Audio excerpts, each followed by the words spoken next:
안녕하세요. 오늘도 사연살롱을 찾아주셔서 감사합니다. 서울에 사는 중년 여성입니다. 자식도 품에 있을 때나 자식이지. 품을 벗어나면 남이라더니 제 아들 녀석이 그럴 줄은 몰랐네요. 30년 넘게 금이야 오기야 키워온 아들 녀석이 남보다 못한 놈으로 자라게 될 줄 누가 알았겠어요.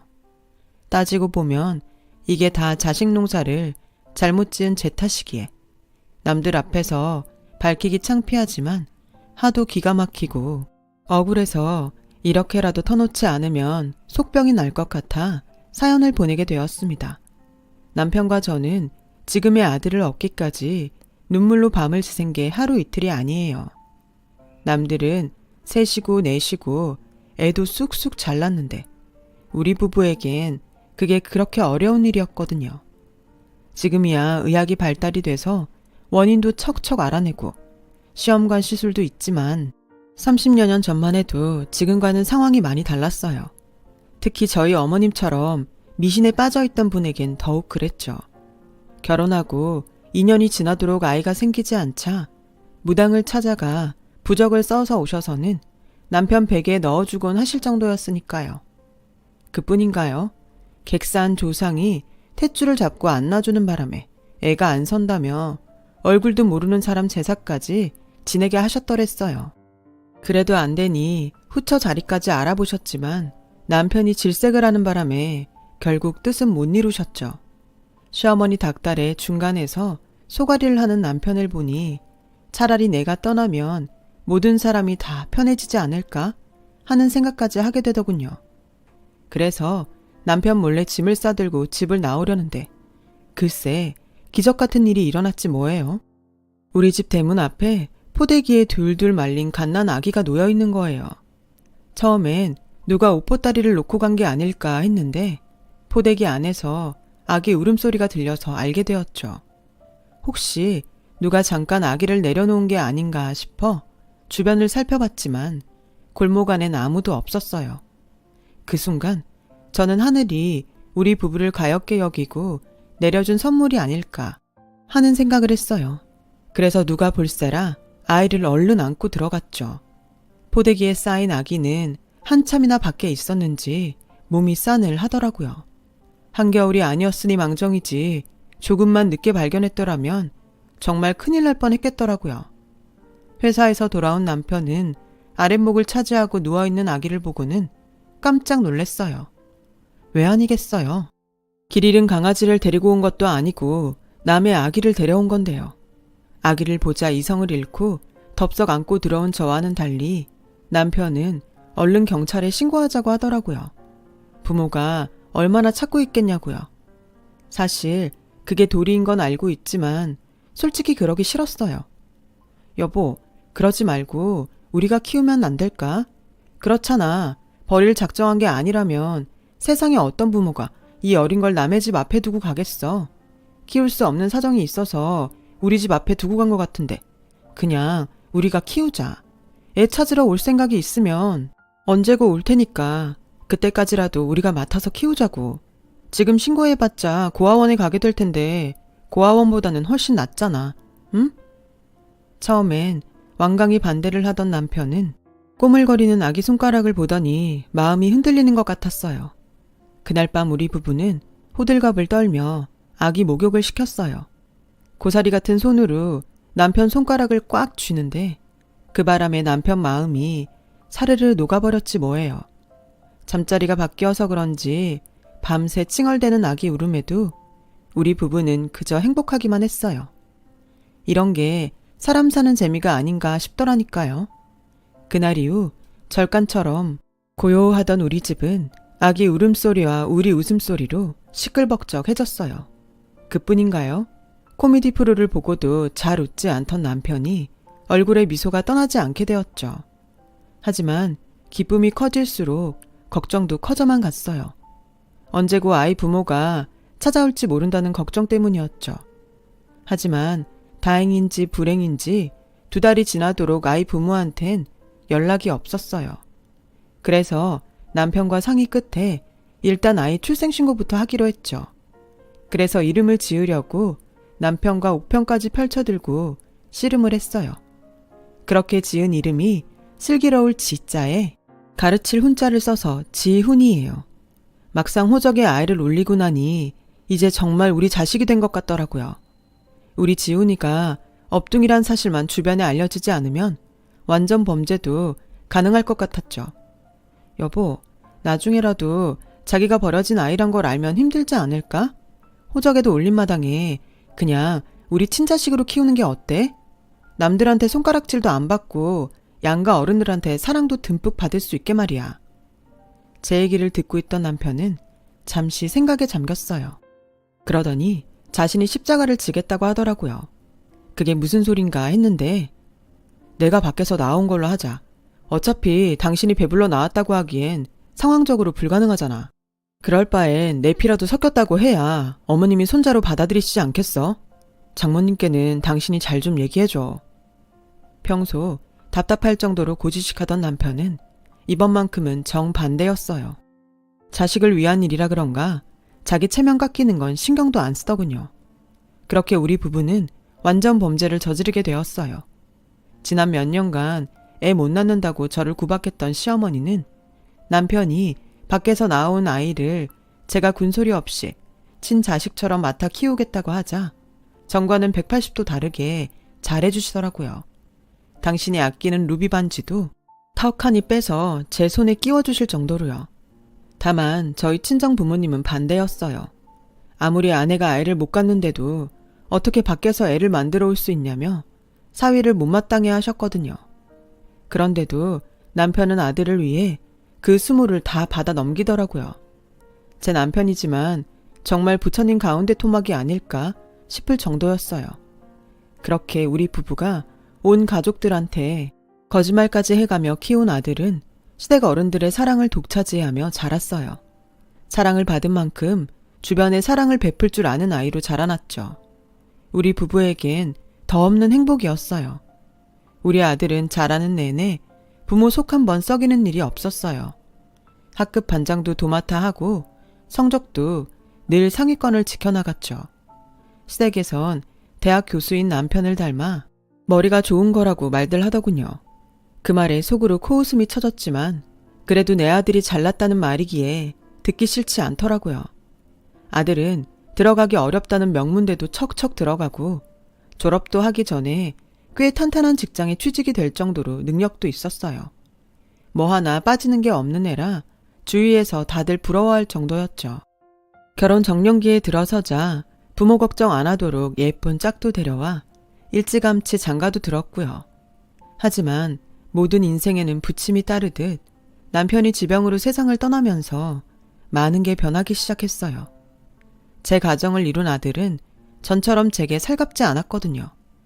남편이 살아있을 땐 문지방이 닳도록 집에 드나들던 아들이 명절이나 돼야 얼굴 한번 볼 수 있게 되었으니까요.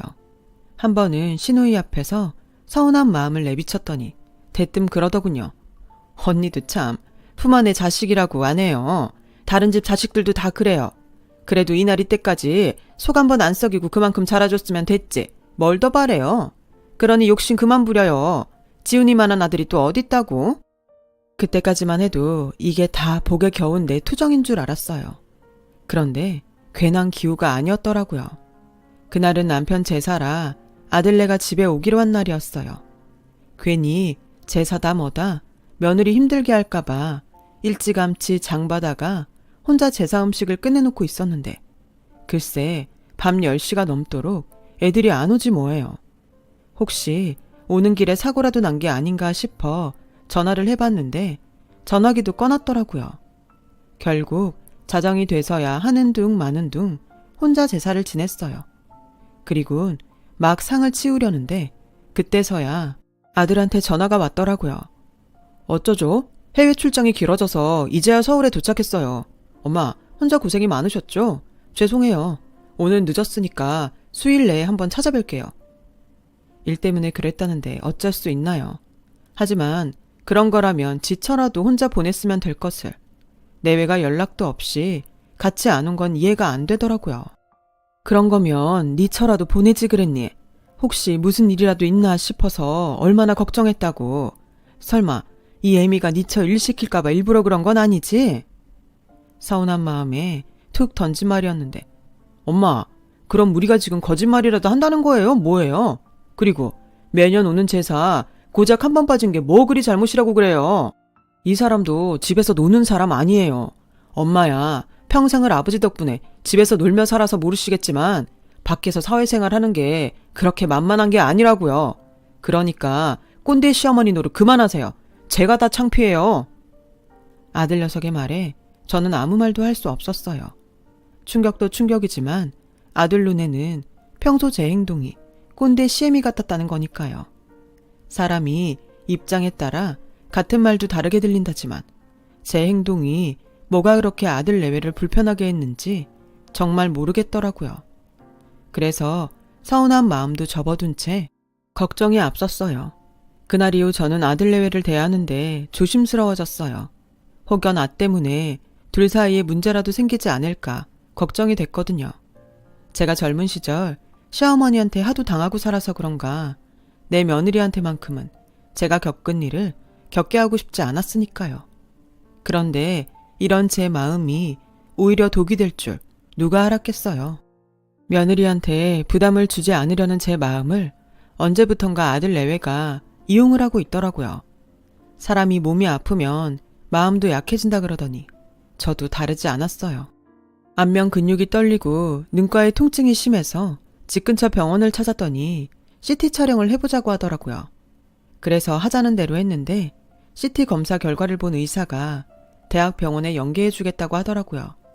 그 말에 덜컥 겁이 났어요. 무슨 큰 병이길래 이러나 싶었거든요. 며칠 뒤 대학병원에 갔더니 의사가 뇌수막종이라고 했어요. 종양의 악성은 아니지만 위치가 안 좋고 사이즈가 커서 시신경과 안면신경이 눌려서 통증이 심하고 미각도 떨어지게 된 거라더군요. 수술이 불가피하다고 했어요.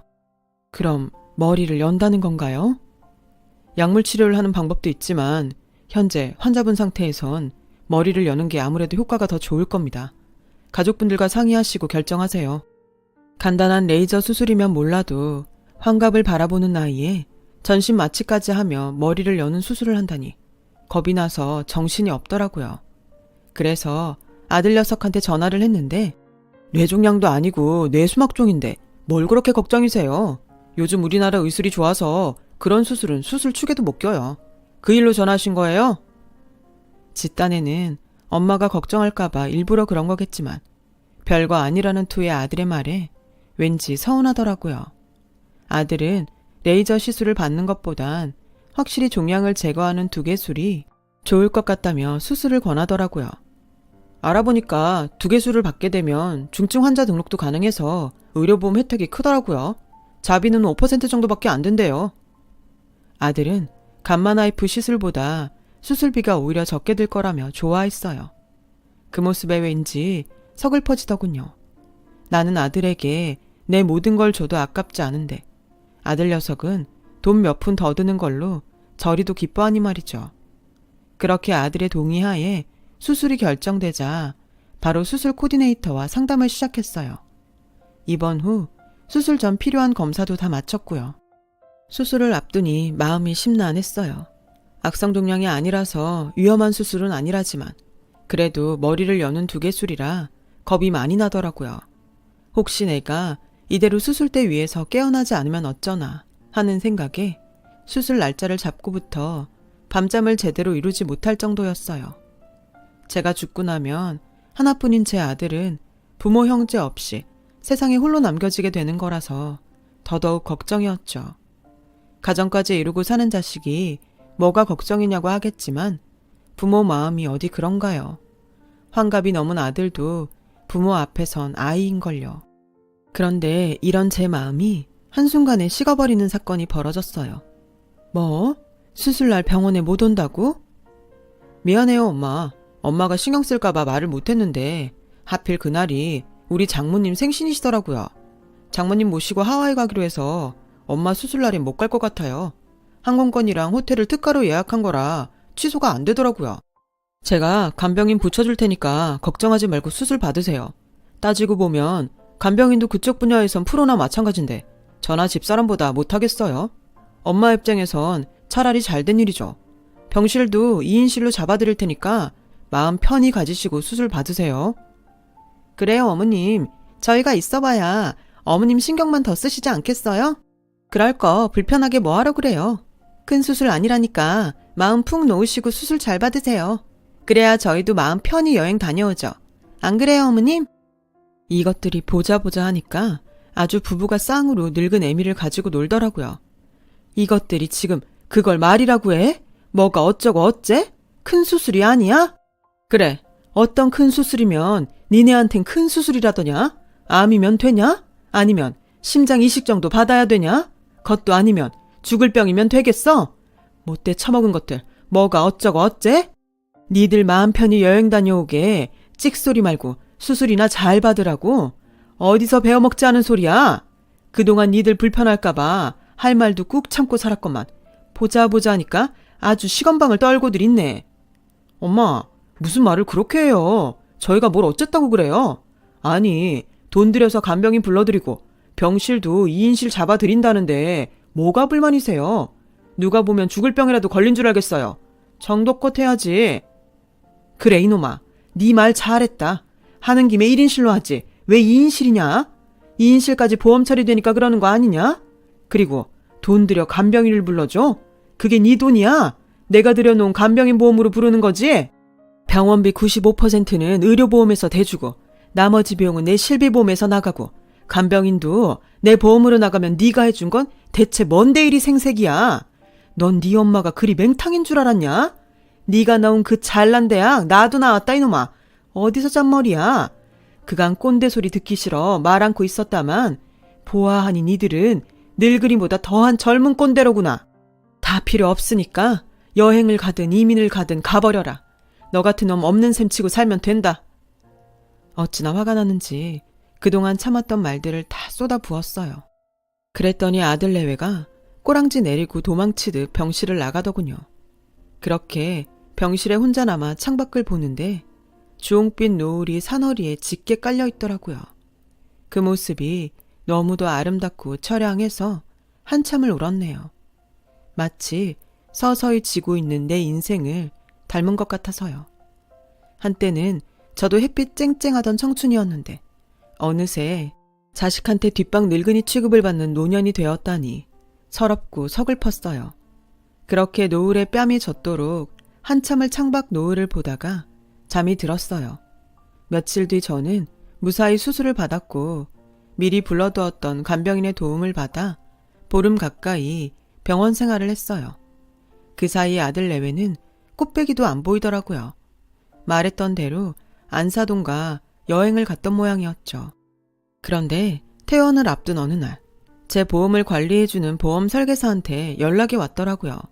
수술이 잘 됐고 수술 부위도 잘 아물어서 내일 퇴원한다고 했더니 좀 놀라는 눈치더라고요. 그래서 무슨 일로 전화했냐고 했더니 글쎄 아들 녀석이 제가 수술 받기 전날 전화를 했더라지 뭐예요. 그래 혹시 무슨 일 있냐고 물었더니 다짜고짜 제 앞으로 된 보험이 몇 개나 되는지 묻더라는 거예요. 거기까지는 그런가 보다 하겠는데 다음 말이 가관이었죠. 이런 말씀 드려도 되는지 모르겠지만 아드님이 사모님 사망보험금에 대해 꼬치꼬치 캐묻더라고요. 총 금액은 얼마나 되는지, 수술 중에 잘못되면 보상이 더 있는지, 수익자는 누구 이름으로 돼 있는지도요. 그래서 혹시 수술이 잘못됐나 했는데 수술이 잘 되셨다니 다행이네요. 그 말을 듣는데 심장이 뚝 떨어지는 것 같았어요. 이놈이 지 애미 수술엔 관심도 없더니 보험금엔 눈이 시뻘게 있는 걸 알았으니까요. 이런 말 하고 싶진 않지만 검은머리 짐승은 거두지 말라던 말이 불현듯 떠오르더라고요. 설마 했는데 내 자식놈이 그런 놈일 줄이야. 하도 괘씸해서 생각 끝에 수익자로 등록된 아들 이름을 빼고 사후 모든 재산과 부동산을 사회에 기부하기로 마음 먹었어요. 그리고 이 사실을 보험 설계사를 통해 아들한테 전하라고 했어요. 그랬더니 득달같이 병원으로 달려왔더군요. 학원이다 뭐다 바쁘단 핑계로 얼굴도 제대로 안 보여주던 손주 녀석까지 대동하고 말이죠. 며느리는 유명 죽집에서 죽까지 사들고 왔더라고요. 엄마, 그때 그 일로 화 안 풀리셨어요? 그래도 그렇지. 자식이 버젓이 있는데 사회 기부가 웬 말이에요. 노여움 푸시고 이제 그만하세요. 금쪽 같은 손주까지 낳아드렸는데 꼭 그러셔야겠어요? 막말로 나중에 엄마 손주가 돈 때문에 고생하면 저승에서 엄마가 편하겠어요? 내리사랑이라고 엄마가 사랑으로 품어주셔야죠. 안 그래요? 그 금쪽 같은 손주도 할미한테 돈 냄새가 나야 얼굴 한번 볼까 말까인데 이게 남이지 내 손주니? 난 그딴 손주 필요 없다. 금쪽 같은 내 새끼도 품에서 떠나니 개떡같이 변했는데 손주야 말해 뭐하겠니? 그러니 헛된 꿈 일찌감치 깨고 돌아들 가거라. 난 더 이상 네 엄마 안 할 테니. 그러자 아들이 코웃음을 치더라고요. 솔직히 나 엄마 아들도 아니잖아요. 아빠가 밖에서 낳아온 자식이라면서요. 고모한테 다 들었어요. 따지고 보면 엄마 때문에 내 친엄마가 아빠한테 버려진 건데 저한테 아들 노릇까지 바라시면 안 되죠. 너무 욕심이 많은 거 아니에요? 30년 넘게 교수 부인으로 잘 사셨으면 된 거 아니냐고요.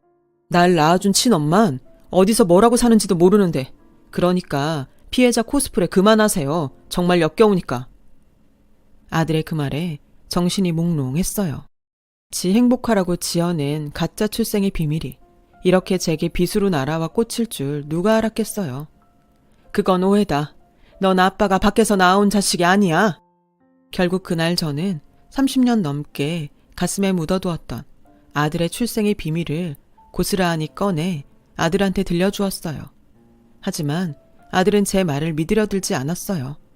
오히려 소송까지 불사하며 제 남편이 남긴 재산을 돌려받겠다고 길길이 날뛰더군요. 그 모습에 정이 확 떨어졌어요. 이런 꼴을 보자고 그 긴 세월을 먹이고 입히고 키웠나 싶더군요. 그래서 네 마음대로 하라고 했어요. 얼마 뒤 아들은 남편의 유품 중 DNA를 채취할 수 있는 몇 개를 들고 유전자 검사를 했던 모양이에요. 기대와는 달리 친자가 아니라는 결과가 나왔고 그제서야 저를 찾아와 무릎 꿇고 싹싹 빌더군요. 그 모습이 마치 제 재산을 빼먹기 위해 악어의 눈물을 흘리는 것처럼 보여서 무서울 정도였어요. 모자간 애인녀는 여기까지인가 보다. 널 키워준 대가를 바라진 않는다. 그동안 네 엄마로 살면서 너로 인해 많이 기뻤고 행복했으니까. 하지만 거기까지다. 너는 너한테 줄 것도 주고 싶은 것도 없어. 고마움을 모르는 놈한테는 천금을 준들 고마움을 알겠니? 그러니 여기서 힘 빼지 말고 돌아가. 내 마음은 안 바뀌니까. 저는 아들을 집에서 내쫓았어요. 대문을 걸고 돌아서는데 다리에 힘이 빠져서 그대로 주저앉고 말았어요. 지난 세월이 헛된 시간이었던 것 같아 그렇게 허망할 수가 없더라고요. 시간이 약이라고 시간이 지나면 상처 입은 마음이 나아질까요? 글쎄요. 아직은 잘 모르겠네요. 그래도 아직은 사람에 대한 희망은 버리지 않으려고 합니다. 제 아들을 만난 그날을 기적을 만났던 것처럼 또 한 번의 기적이 제게 찾아올지도 모르잖아요. 세상 일은 모르는 거니까요. 지금까지 제 사연을 들어주셔서 감사드려요. 소중한 부모 자식 간의 연 귀하게 행복하게 잘 지켜가시길 바랍니다. 여러분 사연 댓글에 응원과 현명한 조언 부탁드려요. 좋아요와 구독은 저에게 큰 힘이 됩니다. 오늘도 좋은 일 가득하세요.